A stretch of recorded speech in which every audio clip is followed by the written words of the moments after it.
और बाबा साहब भीमराव अम्बेडकर जी के श्री चरणों में नमन करते हुए अपनी बातों को शुरुआत। मैं बहुत ज़्यादा आपसे नहीं कहने आया हूँ। देखिए अभी बड़े भाई मुल्तान जी ने सारी चीज़ आपको रख दी है, बस इतना ही कह सकता हूँ कि बहुत दूर रह के जाइए। 2019 का एक आंकड़ा बहुत साधारण सा आपको समझाता हूँ। 2019 के इलेक्शन में आप लोगों ने एक जाट समुदाय के व्यक्ति को वोट किया था कि नहीं किया था? तब बहन जी और समाजवादी पार्टी का भी गठबंधन था। आपने अपना लगभग 95% से ज्यादा वोट उस जाट समुदाय के व्यक्ति को आपने दे दिया और नतीजा क्या हासिल हुआ? 2,29,000 वोटों से भाजपा का कैंडिडेट जीत गया। आपने कहा साहब हमने तो पूरा वोट दिया तब भी जीत गया। तो जब आपने समीकरण गलत चुना तो हार का सामना किया। मैं आपको एक छोटा सा उदाहरण बताता हूं कि आजादी के बाद से कांग्रेस के पास 3 वोट हुआ करते थे, ब्राह्मण, दलित और मेरे मुस्लिम भाई।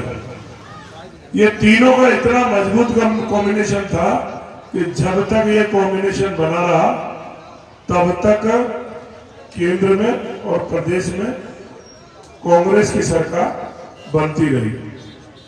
और जैसे ही ये कॉम्बिनेशन छटका तो अब आप हर बार एक जगह वोट दे रहे हैं। हासिल क्या हो रहा? अभी आपने 2022 में बहुत ताजी बात बता रहा हूं, आपने पूरा वोट अज्जू इशाक जी को दिया साइकिल पे।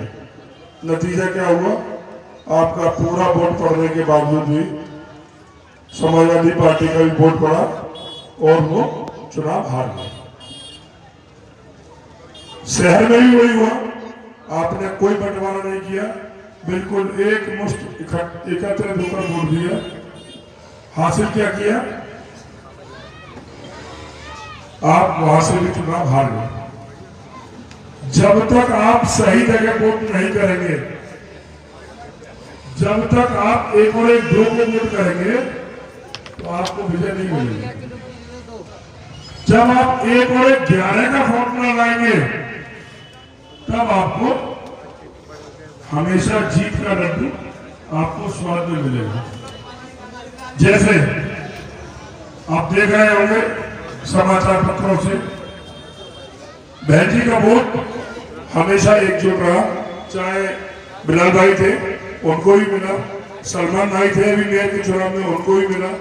लेकिन आप लोगों ने कहीं ना कहीं गलती की और 1,29,000 के आसपास वोट देकर, 1,32,000 के आसपास वोट देकर साइकिल पर आपने सलमान भाई को भी हराया। बिलाल भाई भी इसीलिए हारे क्योंकि आपने जहां वोट करना चाहिए था भावनाओं में बह के हम तो साइकिल चलाएंगे, अरे कार की सवारी करो, कभी जो है फॉर्चूनर की सवारी करो, कि ये इस नाले की गंदगी की भी सवारी करते रहोगे। जहां बैठना आप लोगों की और उस अल्लाह ताला का हाजिर नाते बनते हुए ईमानों को वही आपको ताकत दे रहा है जो आप इस गंदे नाले के सहारे बैठे, इन मक्खियों के सहारे बैठेंगे कब तक भैया? क्या जो अभी समय गठबंधन का प्रत्याशी है वो आपने 2004 में नहीं बनाया था एमपी, उसको क्या उसने इस नाले को पक्का कराने के लिए कोई कार्य किया? क्या कांग्रेस की गवर्नमेंट सेंटर में नहीं थी? अगर उसकी निधि में दम नहीं था तो सेंटर से ये योजना यहां से बना के ले जाता कि मेरे बुजुर्ग भाइयों ने मुझे वोट देकर मुझे एमपी बनाया तो मैं उनके दुख दर्द को दूर करूं। अब भैया एक बार परख लो, समझ में नहीं आई, फिर दोबारा परख लो। और इस बार तो बहन जी का रिपोर्ट उनके साथ नहीं है, तो गिनती जहां से उनकी खत्म होगी मेरी वहां से शुरू होगी। इतना आप लोगों से वादा कर सकता हूं।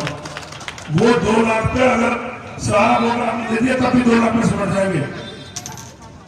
अल्लाह ताला मुझसे झूठ ना बोलवाए। अगर 2 लाख से ऊपर वोट ले आए आपके भी सारे वोट मिलाने के बाद, तो मुझे आप लोग यही बुला के इसी लाइन पर बुला के मुझे बता देना, बोले तुम तो यार पंडित जी पंडित तो झूठ बोल रहा है, एकादशी के दो। तो ब्राह्मणों का काम नहीं है झूठा बोल के धोखा देना। मेरी शुरुआत वहां से होगी, मुझे 2 लाख वोट तो भेजीगा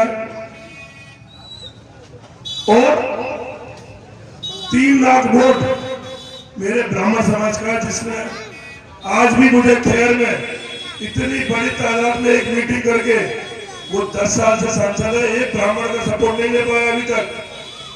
मुझे परसों अलीगढ़ की सर्जरी पर ब्राह्मण से एक कार्यक्रम करके सम्मान दिया, कहा बेटा जा, तूने जो लक्ष्य लिया है उसको हम तेरे को आशीर्वाद देके पूरा कराएंगे।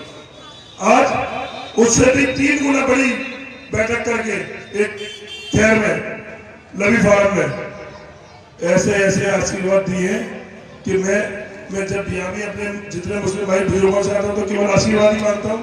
ऐसे करके जब मुझे आशीर्वाद मिलता है तो मैं समझ लेता हूँ कि जब उधर समाज में मेरे को आशीर्वाद मिलता है तो मेरा महादेव मुझे आशीर्वाद दे रहा है, और जब मैं इधर आता हूँ तो मुझे लगता है कि मुझे अल्लाह ताला की मेहरबानी मेरे ऊपर पूरी हो रही है। और ये जान लीजिए आप, जब तक आपका आशीर्वाद मुझे बोझ स्वरूप नहीं मिलेगा तब तक भी न मेरा भला होना है और न आपका भला होना। हालात दौर 10 साल से जो हो रहे हैं, आप जो इस इतनी गंदगी में रह रहे हैं, मैं आपसे ज्यादा वादा नहीं कर सकता। अगर आपने मुझे वोट दिया और मुझे सांसद बनाकर दिल्ली भेजा तो सबसे पहला कार्य, चूंकि मैंने यहाँ खुद अपने आप को गंदगी में बैठा पाया है, तो ये समस्या मैंने पैदल चल के वहां से यहाँ तक देखी है। इस गंदगी को, ये स्मार्ट सिटी है भाई, अलीगढ़ में स्मार्ट सिटी का नाम दिया जा रहा है, नहीं दिया जा रहा? तो इसको जरा दिखा दो, इसकी एक वीडियो बना के भेज दो कि भैया हम ऐसे स्मार्ट सिटी में वोट मांग के आए, हमने जाके बनवा लिया, आज वोट कर देंगे कि भैया हमने जा वाले स्मार्ट सिटी में वोट मांगा है। तो मैं आप लोगों से केवल इतना कहना चाहूंगा, अपने किसी की भावनाओं में मत आइए, खूब जांचिए। अभी 4 दिन है आपके पास, प्रत्याशी आएंगे बताएंगे कि मुझे मिलना है। मैं एक बहुत छोटा सा उदाहरण देके आपसे पूछता हूं कि जो जिस कौम में ताकत होती है आदमी उसके साथ रहता है, या जो कौम में ताकत का एहसास करने वाले का काम कर रहा हो उसको देता है। भारतीय जनता पार्टी की सरकार है और भारतीय जनता पार्टी का प्रदेश अध्यक्ष चौधरी भूपेंद्र सिंह है, वो पूरे प्रदेश में राज करता है। जो हमारा जाट प्रत्याशी है वो क्या किस पे राज करेगा? अलीगढ़ की सीट पे, ठीक है। अलीगढ़ आई है, भारतीय जनता पार्टी की सरकार है, उनका जिलाध्यक्ष भी जाट है। 2 केंद्र के राज्य मंत्री चौधरी शेर सिंह और चौधरी श्रीमती शशि सिंह, और एक एनएलसी भी उनका है चौधरी ऋषिपाल सिंह, एक कोऑपरेटिव की चेयरमैन भी उनकी है उमेश कुमारी, जो आपसे ज्यादा दूर नहीं है, छेरत की है। तो जिसके पास 8 आदमी हो, आदमी उसके साथ रहेगा, या जो एक अकेला चना भार फोड़ रहा हो आदमी उसके साथ रहेगा। तो मैं बिल्कुल 100% कह सकता हूं, आज तो इसने उसका मुजाहरा भी कर दिया है। अब उन्हें जब लग रहा है कि मुस्लिम भाई भी मुझे वोट नहीं कर रहे, तो आज उन्होंने रोने पीटने का काम शुरू कर दिया। अरे रो तो हम 10 साल से रहे भैया, पहले से अपनी किस्मत में रो रहे हैं कि हमने अपने सही फैसले न ले पाने के कारण हमें समाज में बिल्कुल एक तरफा छटका के रख दिया है। अरे भाई हम तो सब मिलजुल के रहते थे कि नहीं रहते थे? मेरे चाचा मेरे अब्बा के टाइम से, या मैं बता रहा हूँ आपको, ये जो अपना चुंगी है यहाँ पे हमारे वो खालिद भाई, खालिद चाचा हमारे जब आते थे घर में तो आवाज बड़ी लंबी थी, शेरवानी पहन के आते थे, तो हमारी गली में घुसते पता लगता था कि चाचा आ गए। या मेरे जितने दोस्त हैं उनमें बहुत सारे लोग भाई, ये सौदान भाई मेरा छोटे भाई की तरह है, या सब्बू शादी जो कप्तान क्रिकेट खेलता है, मतलब अनगिनत नाम में यहाँ से लेके ऊपर कोट तक के लोगों की सीधे जी मंदिर में सलमान है, फोंदी भाई गली में राशिद कुरैशी मेरा छोटा भाई है राशिद फोंदी। तो मेरे अनगिनत साथियों से आप बात करिए, अपने समाज में मेरे बारे में चर्चा कीजिए। मैं तो कोरा कागज हूं, जो लिखोगे वही लिख जाएगा। इससे ज्यादा मैं आप लोगों के बीच में ज्यादा कुछ नहीं कहना चाहता। जो कुछ भी अल्लाह ताला का हुक्म होगा मुझे कबूल होगा, कबूल होगा, कबूल होगा। इन्हीं शब्दों के साथ आप सब लोगों का शुक्रिया अदा करते हुए अल्लाह हाफिज़। साथियों